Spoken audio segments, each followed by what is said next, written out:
Hello friends, good morning.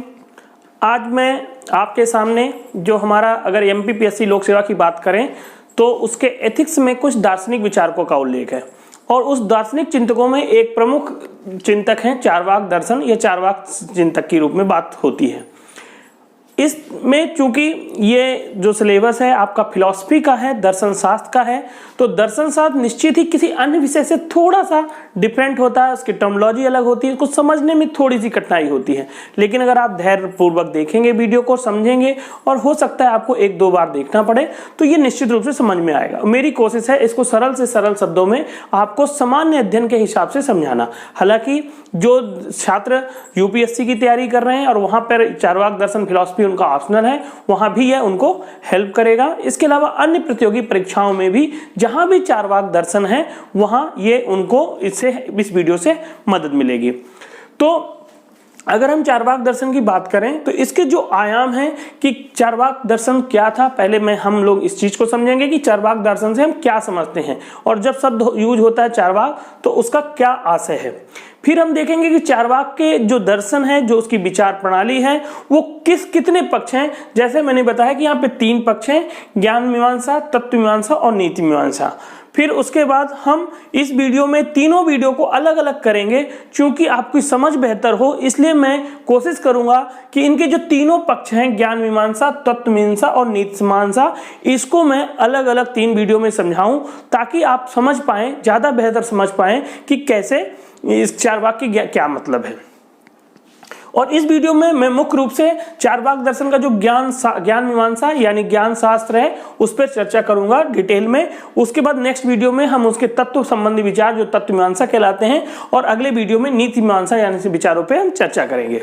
मैं पहले थोड़ा सा आप लोग, चूंकि हर कोई फिलॉसफी का छात्र नहीं होता है, इसलिए मैं थोड़ा सा कुछ चीजें आपको बेसिक रूप से प्रारंभिक रूप से बताना चाहूंगा कि टर्मिनोलॉजी सुनने में थोड़ी सी कठिन लग सकती है। जैसे ज्ञान मीमांसा, सबसे बड़ी फिलॉसफी में प्रयोग होती है ज्ञान मीमांसा। ज्ञान मीमांसा कुछ नहीं है, ज्ञान का सिद्धांत आप कह सकते हैं, ज्ञान शास्त्र कह सकते हैं। तो ये चीजें हैं कि जो फिलॉसफी है वो खासकर भारतीय दर्शन में न केवल हम ज्ञान की विषय की बात करते हैं, जैसे हम इतिहास पढ़ते हैं, ज्योग्राफी पढ़ते हैं, वहां पर ज्ञान की प्रक्रिया पर भी चर्चा हुई है। ज्ञान मीमांसा क्या है, ज्ञान शास्त्र क्या है, ये ज्ञान विज्ञान क्या है दर्शन शास्त्र में, जिसमें हम कि ज्ञान क्या होता है, ज्ञान के साधन क्या है, यानी ज्ञान किन सोर्सों से मिलता है, इन चीजों की हम चर्चा करते हैं, उस प्रक्रिया की करते हैं। उस प्रक्रिया को, प्रणाली को चर्चा करने वाली जो प्रक्रिया है उसको ज्ञान मीमांसा कहते हैं दर्शन शास्त्र में। सामान्य अर्थों में आप समझ सकते हैं कि ज्ञान शास्त्र के रूप में समझ सकते हैं, ज्ञान के सिद्धांत के रूप में समझ सकते हैं। फिर हमने दूसरी चीज इसमें लिखा है तत्व मीमांसा या तत्व विज्ञान। तत्व मीमांसा से तात्पर्य है जो दर्शन शास्त्र में है वो इस जगत का निर्माण कैसे हुआ, कैसे, किन तत्वों में उनका योगदान है, जगत और लोक और परलोक की बात है और उस पे क्या संबंध है, कैसे उनका निर्माण हुआ है, क्या उसका कोई प्रयोजन है, इन सारी चीजों की, विश्व की, ब्रह्मांड के निर्माण की, इन सारों की चर्चा जो दर्शन शास्त्र में होता है उसको तत्व मीमांसा कहते हैं, उसको हम तत्व विज्ञान भी कह सकते हैं। इसके अलावा नीति मीमांसा तीसरा पक्ष होता है जो सभी दर्शनों में मिलता है। तो नीति मीमांसा से तात्पर्य है नीति शास्त्र। आप सामान्य शब्दों में समझ लीजिए, यह कुछ नहीं है नीति मीमांसा यानी नीति शास्त्र, मतलब वो विचार या मूल्य किससे हमारे जीवन चलने चाहिए, किनका हमें पालन करना चाहिए, जो हमारे आचार शास्त्र, एथिक्स या नीति विज्ञान का विषय होते हैं, उसी को इसमें नीति मीमांसा कहा जाता है। तो चलिए अब हम ये बेसिक चीज को समझने के बाद हम आगे अब देखते हैं, चारवाक दर्शन पे आते हैं और शुरुआत करते हैं कि चारवाक दर्शन आखिर है क्या। चारवाक दर्शन जब हम शब्द यूज करते हैं, प्रयोग करते हैं, तो हमें ऐसा लगता है कि चारवाक यानी कोई व्यक्ति विशेष होगा, लेकिन ये बहुत ही इंटरेस्टिंग बात है इस चीज के लिए, आप लोगों के लिए, कि चारवाक क्या है ये सिद्धांत अभी दर्शन में स्पष्ट ही नहीं है। कितने विद्वानों ने अलग अलग मत दिया, मतलब यह स्पष्ट नहीं है। सीधे अर्थों में मैं बताऊं तो कह सकता हूं कि चारवाक क्या कोई व्यक्ति थे या कोई संप्रदाय थे या चारवाक दर्शन की कोई प्रणाली थी, इस संदर्भ में कोई भी स्पष्ट मत नहीं है। सामान्यतः एक सामान्य व्यक्ति को यह बोध होता है, जब चारवाक दर्शन पढ़ते हैं तो हमें लगता है कि चारवाक नाम के कोई व्यक्ति थे और उनके दर्शन को हम चारवाक दर्शन कहते हैं, लेकिन ऐसा नहीं है। यह दर्शन में, जबकि यह बहुत ही प्राचीन और बहुत ही चर्चा वाला दर्शन है, इसके बावजूद भी इसमें कोई भी स्पष्टता नहीं है कि चारवाक से आशय क्या है, कि व्यक्ति हैं कि संप्रदाय हैं। कई लोगों ने अलग अलग स्वरूपों में इसको परिभाषित किया है। कुछ लोग कहते हैं कि जो इनके प्रवर्तक थे इस दर्शन के, उन्होंने जिस शिष्य को, जो पहले प्रथम शिष्य को अपना ज्ञान दिया, उसका नाम चारवाक था, उसके नाम पे पड़ा। कुछ लोग कहते हैं कि चूंकि चारवाक का अर्थ होता है चर्व शब्द से लिया गया है, जिसका चर्व का अर्थ होता है चबाना, अर्थात ये ऐसा दर्शन है जो खाने पीने मौज मस्ती करने पर विश्वास करता है, इसलिए इसका नाम चारवाक दर्शन पड़ा। तो अलग अलग, जैसे मैंने कहा कि इसमें कोई भी मत नहीं है, इस पे हमें नहीं पढ़ना है, इसको सिर्फ स्पष्टता के लिए समझ के रखना है कि चारवाक दर्शन किसी व्यक्ति के द्वारा प्रवर्तित नहीं माना जाता। चारवाक कोई व्यक्ति का नाम नहीं है। अब आगे हम चारवाक दर्शन पे एक और इंटरेस्टिंग बात सबसे महत्वपूर्ण है जो इस दर्शन की है कि प्राचीन होने के साथ साथ, मतलब प्राचीन जब मैं शब्द कह रहा हूं उसका मतलब यह है कि जितने भी हमारे प्राचीन वैदिक धर्म है, वैदिक दर्शन है, वैदिक ग्रंथ हैं, चाहे वो बौद्ध धर्म हो चाहे वैदिक हो, अधिकांश में चारवाक का उल्लेख या संदर्भ मिलता है। इससे हमें पता चलता है कि ये कितना पुराना दर्शन है चारवाक का। लेकिन इसकी और भी इंटरेस्टिंग बात यह है कि चारवाक दर्शन के बारे में कोई भी प्रमाणिक या कोई भी स्वतंत्र ग्रंथ नहीं है जहां पर हम चारवाक दर्शन की शिक्षा को प्राप्त कर सकें या समझ सकें। मतलब इसका यह है कि जब भी हम कोई दर्शन पढ़ते हैं, जैसे वैदिक दर्शन पढ़ते हैं, तो वेदों में उसका ज्ञान का उल्लेख मिलता है, वो वेद हमें मिलते हैं। बौद्ध दर्शन मिलते हैं तो बौद्ध दर्शन से संबंधित बहुत सी पुस्तकें, बहुत से ग्रंथ हैं जिसके माध्यम से हम बौद्ध सिद्धांतों को समझते हैं। सेम यही सिद्धांत अप्लाई होता है जैन दर्शन में, जो महावीर स्वामी के विचारों पर आधारित है। उनके ग्रंथ हैं, उनका लिखित स्वतंत्र ग्रंथ हैं जिनके आधार पर उनके हम सिद्धांतों को समझते हैं। लेकिन इन सब के विपरीत इन सब के विपरीत चारवाक दर्शन का कोई अपना स्वतंत्र ग्रंथ नहीं है जहां पर हम कह दें कि यह चारवाक दर्शन का प्रतिपादन इस पुस्तक में हो रहा है। अब इससे यह स्वाभाविक प्रश्न उठता है कि अगर जब हमें स्वतंत्र ग्रंथ ही नहीं पता है तो आखिर चारवाक दर्शन आया कैसे? हमने चारवाक दर्शन को कैसे समझ लिया, कैसे उसकी इस चीज को इतना विस्तृत या प्रतिपादित कर लिया? तो इसका उत्तर इस बात पे है, जो हमारे भारतीय दर्शन शास्त्र की विचार प्रणाली है या विचार प्रक्रिया है, दर्शन शास्त्र की या पद्धति कहें, उस पद्धति के माध्यम से हमारे चारवाक दर्शन की जानकारी मिलती है। अब हम वो कहें कि चारवाक ऐसी क्या प्रणाली है, क्या भारतीय दर्शन की प्रणाली है जिससे हमें ज्ञान मिलता है? तो भारतीय दर्शन की प्रणाली में क्या होता है, 3 पक्ष रहते हैं। जब भी कोई व्यक्ति अपना दर्शन या विचार प्रस्तुत करता है तो उसके 3 पक्ष होते हैं। 3 पक्ष में पहला पक्ष होता है पूर्व पक्ष, दूसरा पक्ष होता है उसका खंडन पक्ष और तीसरा पक्ष होता है उत्तर पक्ष। इन 3 पक्षों के आधार पर भारतीय दार्शनिक प्रणाली चलती है। अब हम पूर्व पक्ष की बात करें तो क्या मतलब होता है, जब भी कोई विचार अपना प्रस्तुत करता है तो उसके पूर्व के चिंतक या उसके पहले जो भी विचार प्रणाली या पद्धति चलती है उसको पहले वो रखता है और ये पूर्व पक्ष कहलाता है। फिर उस विचारक, उस जो पूर्व पक्ष के उसने जानकारी दी, उसके विचार रखा, उसका खंडन पक्ष में उसका खंडन करता है या आलोचना करता है, उसको नकारता है। और तीसरा पक्ष है उत्तर पक्ष, तब वह अपने विचारों का प्रतिपादन उस पर करता है। मतलब अगर कोई व्यक्ति कुछ कहना चाहता है, कुछ बताना चाहता है, अपने कोई सिद्धांत रखना चाहता है, तो सबसे पहले वो क्या करेगा, पूर्व में प्रचलित जो पक्ष है, जो प्रचार है, उस संदर्भ में विचार है, उसको रखेगा, उसको पूर्व पक्ष कहते हैं। फिर उसके बाद उन पूर्व पक्ष की कैसे आलोचना करेगा, उसकी खंडन करेगा, ये खंडन पक्ष में आता है। और तब वह फिर तीसरे उत्तर पक्ष में अपने विचारों का प्रतिपादन करता है।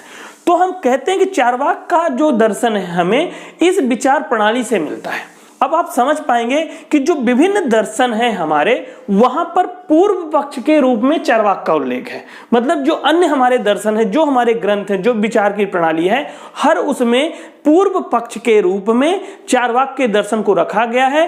फिर उन विचारों को रखने के बाद उसका खंडन किया गया, फिर अपने विचारों को किया गया।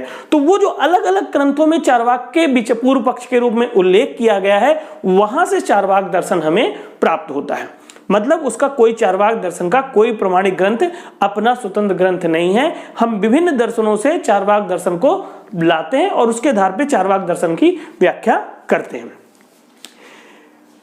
इसके बाद हम, जैसे मैंने कहा कि उसके 3 पक्ष हैं, ज्ञान मीमांसा, तत्व मीमांसा, नीति शास्त्र। तो ज्ञान मीमांसा में जैसे मैंने पहले ही बताया कि चार्वाक के ज्ञान मीमांसा में ज्ञान संबंधी सिद्धांत है, और ज्ञान संबंधी सिद्धांत में सबसे महत्वपूर्ण चीज होती है जो आपकी भाषा में समझना है। दर्शन शास्त्र में ज्ञान को प्रमा बोलते हैं, लेकिन अगर आपको कठिनाई हो तो आप इस बात पे नहीं जाएंगे, लेकिन जानकारी के लिए आपको जरूरी है कि ज्ञान को शब्द दर्शन में प्रमा शब्द का उपयोग किया है। और प्रमा जो ज्ञान का जो साधन है, यानी सोर्स ऑफ नॉलेज की, वो ज्ञान हमें कैसे मिलता है, उसको कहा गया है प्रमाण।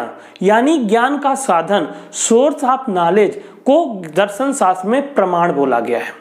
और वो पूरा प्रमाण विज्ञान या ज्ञान शास्त्र या ज्ञान विज्ञान, उसको ज्ञान मीमांसा के रूप में प्रतिपादित करते हैं। तो जैसा मैंने कहा कि ये 3 पक्ष हैं, तो हम इस वीडियो में ज्ञान मीमांसा को समझते हैं चार्वाक दर्शन की, और अगले वीडियो में हम उसकी तत्व मीमांसा और नीति मीमांसा को समझेंगे। तब हमें ज्यादा बेहतर समझ पूरे चार्वाक दर्शन की आएगी।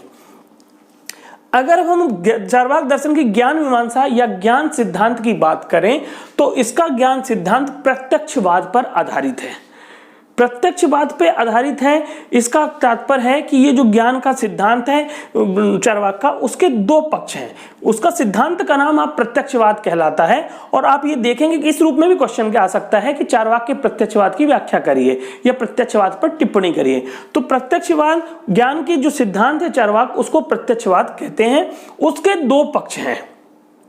अगर हम देखें उनके ज्ञान के सिद्धांत की चार्वाक की, तो उसके 2 पक्ष हैं। एक पक्ष है सकारात्मक पक्ष, दूसरा पक्ष है नकारात्मक पक्ष। अब सकारात्मक पक्ष में क्या होता है कि ज्ञान के साधन की बताते हैं। चार्वाक जिस प्रकार ज्ञान के साधन को मानते हैं वो अपने सकारात्मक पक्ष में बताते हैं, और दूसरी तरफ नकारात्मक पक्ष में जो ज्ञान के अन्य साधन हैं, जो अन्य दार्शनिक प्रणाली में स्वीकार किए गए हैं, उनका वह खंडन करते हैं। अब यहाँ पे मैं आपको समझा दूं, यहाँ बता दूं कि भारतीय दर्शन, हालांकि आपके जो सिलेबस है उसमें अन्य दर्शनों को नहीं पढ़ना है।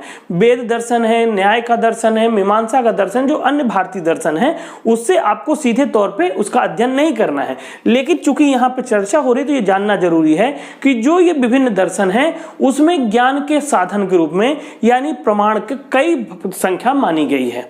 उसमें मुख्य रूप से प्रत्यक्ष, तो सभी जो प्रत्यक्ष है, ज्ञान का साधन एक प्रमुख साधन है, ज्ञान का एक प्रमुख प्रमाण है प्रत्यक्ष। उसके अतिरिक्त और कई भी साधन, जैसे अनुमान, शब्द, उपमान और भी 2 और प्रमाण माने गए हैं, अर्थापत्ति और उपलब्धि। लेकिन आप ये देखेंगे कि प्रत्यक्ष, अनुमान और उपमान, ये अनुमान और शब्द, ये 3 प्रमुख प्रमाण हैं जो लगभग सभी दर्शन शास्त्र या दार्शनिक विचार प्रणाली उसको स्वीकार करते हैं।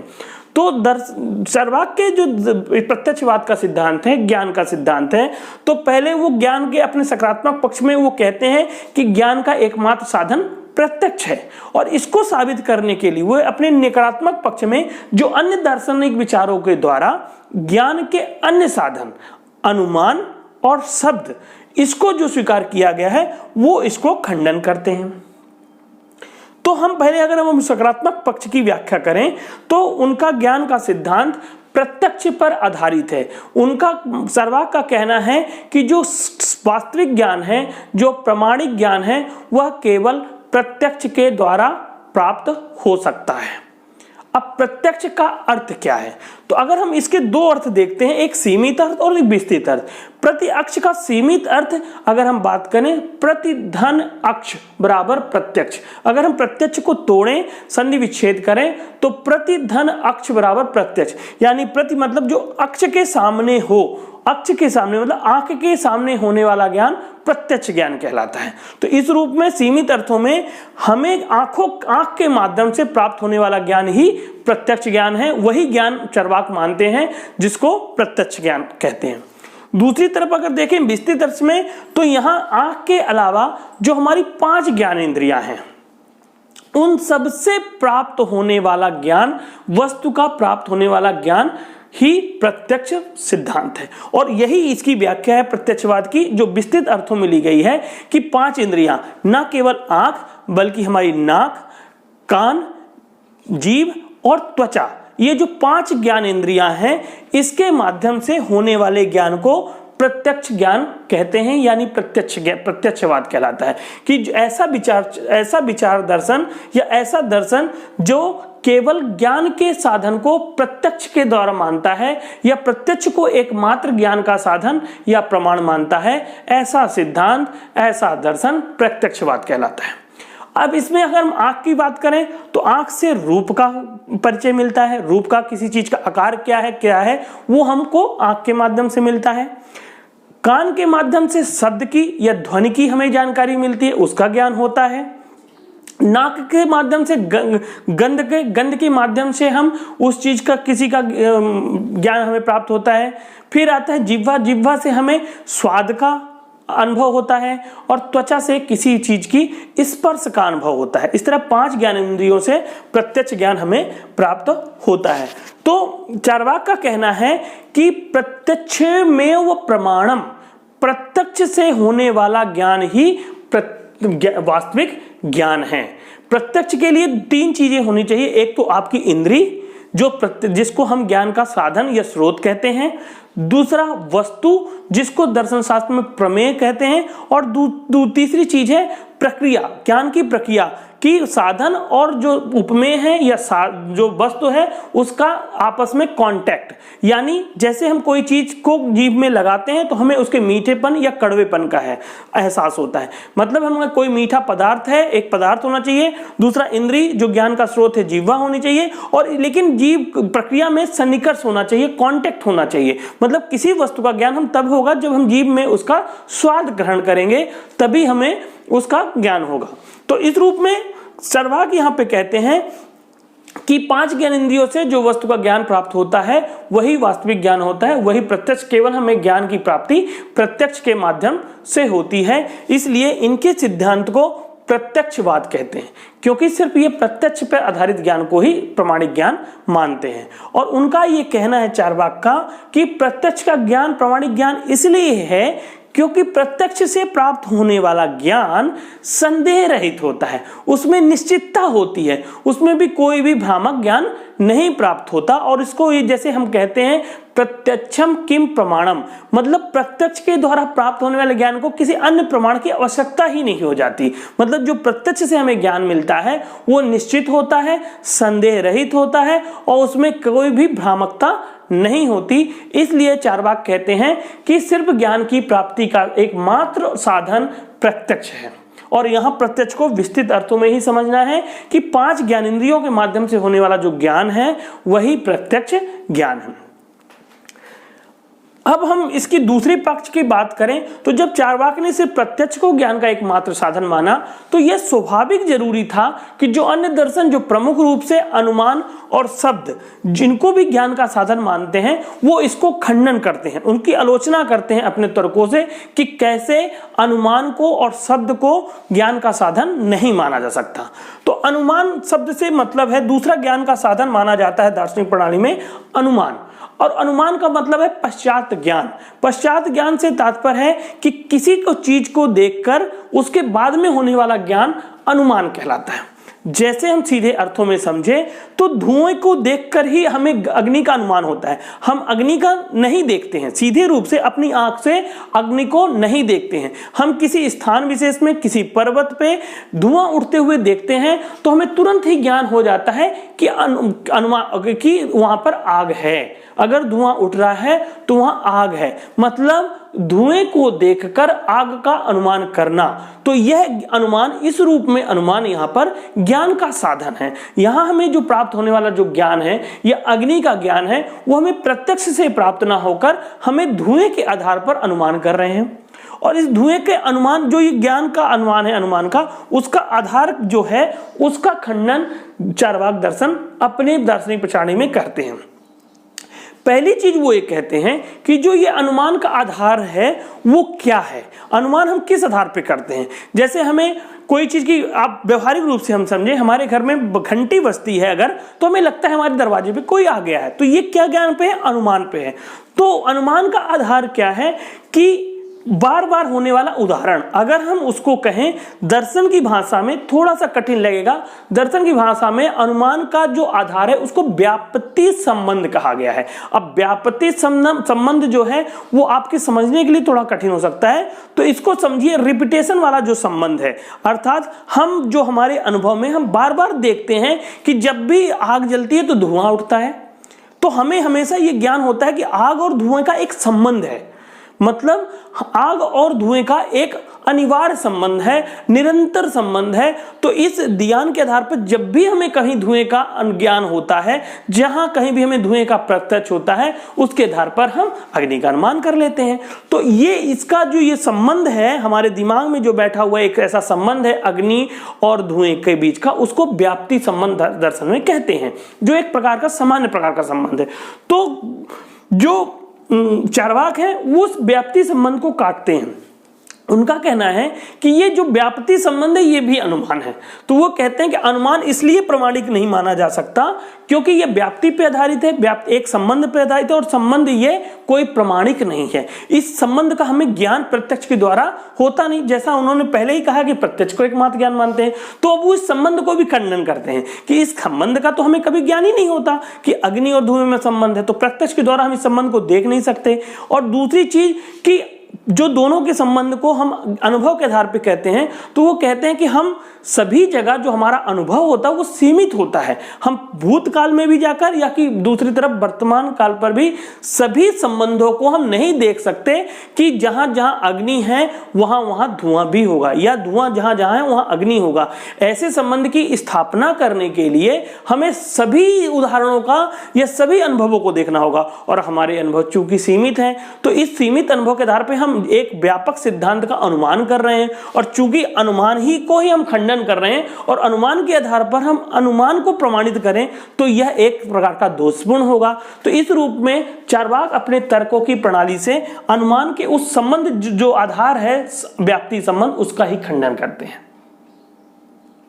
दूसरे तर्कों में वो जो चार्वाक हैं वो कहते हैं कि ये जो अनुमान का आधार है भारतीय दर्शन प्रणाली में कार्य कारणता संबंध, कारणता सिद्धांत या कार्य कारण के बीच एक संबंध होता है, ये एक सिद्धांत पाया जाता है। इसके आधार पर भी अनुमान की स्थापना की जाती है कि किसी भी कार्य को देखकर हम उसके कारण का अनुमान लगाते हैं कि कार्य कोई भी है। कारणता सिद्धांत यह कहता है जब भी कोई कार्य होगा तो कार्य अपने आप स्वतः नहीं आता, उसका कारण अवश्य होगा।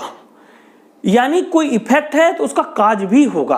अगर हम कोई चीज देख रहे हैं तो उसके निश्चित रूप से उसके कारण भी होगा, बिना कारण के कोई भी कार्य नहीं होता। और इसी को दार्शनिक प्रणाली में और वैज्ञानिक प्रणाली में भी कारणता का सिद्धांत कहते हैं।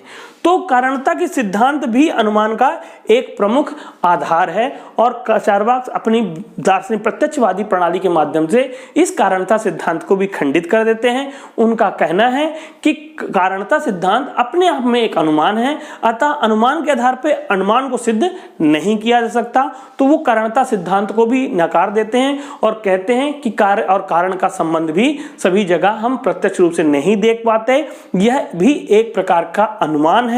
और अनुमान के आधार पर अनुमान के ज्ञान की सिद्धि करना एक दोषपूर्ण है, और इस रूप में अपनी तार्किक प्रणाली से वो भी ज्ञान के साधन के रूप में अनुमान का चार्वाक खंडन कर देते हैं। अब तीसरी बात जो वो एक कहते हैं कि अनुमान के खंडन में कि जो अनुमान के द्वारा अगर हम ज्ञान का साधन माने तो एक महत्वपूर्ण समस्या यह है कि अनुमान के द्वारा ज्ञान जो हमें होता है वो कई बार गलत भी होता है। अनुमान गलत भी होता है कि हम वर्षा बादल को देखें और वर्षा का अनुमान करें, और कई बार वर्षा नहीं होती है। तो ऐसे उदाहरणों से उनका कहना है कि अनुमान की प्राप्त ज्ञान सही भी हो सकते हैं और गलत भी हो सकते हैं। अनुभव से ही हमें पता चलता है कि अनुमान के आधार पर जो ज्ञान होता है कई बार वह गलत हो जाते हैं। तो इसलिए इसको संदेह रहित या निश्चित ज्ञान नहीं माना जा सकता। इसलिए अनुमान जो एक साधन के रूप में ज्ञान का स्रोत नहीं स्वीकार किया जा सकता, और इस रूप में भी वह अनुमान का अपने तर्कों से खंडन कर देते हैं। अब हम बात करें ज्ञान के तीसरे साधन की तरफ, शब्द की, तो शब्द को भी वह स्वीकार नहीं करते। अनुमान के खंडन के बाद वह शब्द का भी खंडन करते हैं। शब्द से तात्पर्य है, सामान्य अर्थों में समझें कि किसी के द्वारा कहा गया वचन, किसी व्यक्ति के द्वारा कहा गया जो हमें ज्ञान होता है, दूसरों के कहे गए वचन के माध्यम से, या दूसरे के जो लिखित कथन है, पुस्तकों, ग्रंथों, जो भी ज्ञान है उसको हम शब्द ज्ञान के रूप में परिभाषित करते हैं। मतलब शब्द ज्ञान हमें क्या है कि हम सीधे तौर पे प्रत्यक्ष के माध्यम से ज्ञान नहीं प्राप्त करते, सीधे हम अनुमान के माध्यम से ज्ञान नहीं प्राप्त करते, बल्कि कोई व्यक्ति हमें अपने अनुभव से बताता है और उस बात में हम जो विश्वसनीयता के आधार पर स्वीकार करते हैं उसको शब्द ज्ञान कहते हैं दर्शन प्रणाली में। चाहे वो किताबों के रूप में उसके अनुभव हो, किताब अगर ग्रंथ है, जितने प्रकार के ग्रंथ हैं, ज्ञान है, पुस्तकें हैं, उसके माध्यम से जो ज्ञान हमें प्राप्त होता है उसको ज्ञान शब्द ज्ञान के अंतर्गत रखते हैं। तो अब चूंकि प्रत्यक्ष को एकमात्र प्रमाण माना था चारवाक ने, तो अब उनका दूसरा कारण यह था कि अब शब्द ज्ञान को भी वो खंडित करे। तो शब्द ज्ञान के संदर्भ में सबसे महत्वपूर्ण जो दर्शन के संदर्भ में विचार है कि शब्द ज्ञान क्या है, तो शब्द ज्ञान के लिए जरूरी है विश्वसनीय व्यक्ति का होना, जिसके कथन पर हम विश्वास कर सकें कि यह ज्ञान वास्तविक है। दर्शन में विश्वसनीय व्यक्ति को आप्त पुरुष कहा गया है। मतलब आप्त पुरुष से आशा है ऐसा व्यक्ति जो विश्वसनीय हो, और विश्वसनीय व्यक्ति जो कहे उसको हम प्रमाणिक माने और प्रमाणिक रूप में उसे हम ज्ञान के रूप में स्वीकार कर लेते हैं। अब यहाँ पे चारवाक क्या कहते हैं, फिर अपनी तार्किक प्रणाली पे वो इसका खंडन करते हैं। वो कहते हैं कि विश्वसनीय व्यक्ति को पाना ही मुश्किल है, हम कैसे किसी व्यक्ति को विश्वसनीय मान सकते हैं। तो विश्वसनीय व्यक्ति के ज्ञान को कि किसी विश्वसनीय व्यक्ति के द्वारा जो कथन है वो प्रमाणिक ज्ञान है, यह भी एक प्रकार का अनुमान मानते हैं। अब ये देखिए चारवाक अपनी तार्किक प्रणाली में बिल्कुल ही अलग तरीके से एक अपनी तार्किक प्रणाली प्रस्तुत करते हैं। अब वो ये कहते हैं कि पहली बात तो विश्वसनीय व्यक्ति किसे माना जाए किसे ना माना जाए इसका ही कोई आधार नहीं है। फिर विश्वसनीय व्यक्ति के कथन जो हैं अगर हम उसको माने, कोई चीज को कहें, तो उस विश्वसनीय व्यक्ति को प्रमाणिक मानना भी एक प्रकार का अनुमान है, और चूंकि अनुमान ही ज्ञान का आधार नहीं है इसलिए हम विश्वसनीय व्यक्ति को कथन को भी ज्ञान का आधार नहीं मान सकते। और इस क्रम में वो तीसरे क्रम में आते हैं और कहते हैं कि विश्वसनीय व्यक्ति जो कथन हम अगर मान भी लें तो कई बार वो झूठे भी निकल जाते हैं, कई बार अप्रामाणिकता भी सिद्ध हो जाती है उनकी। इसलिए वो ये कहते हैं कि जो शब्द ज्ञान है वह भी ज्ञान का यथार्थ साधन नहीं है, उचित साधन नहीं है, और इस रूप में वो शब्द ज्ञान को भी नकारते हैं। अब तीसरे स्तर पर देखें तो भारतीय दर्शन में जो वैदिक ज्ञान है, जो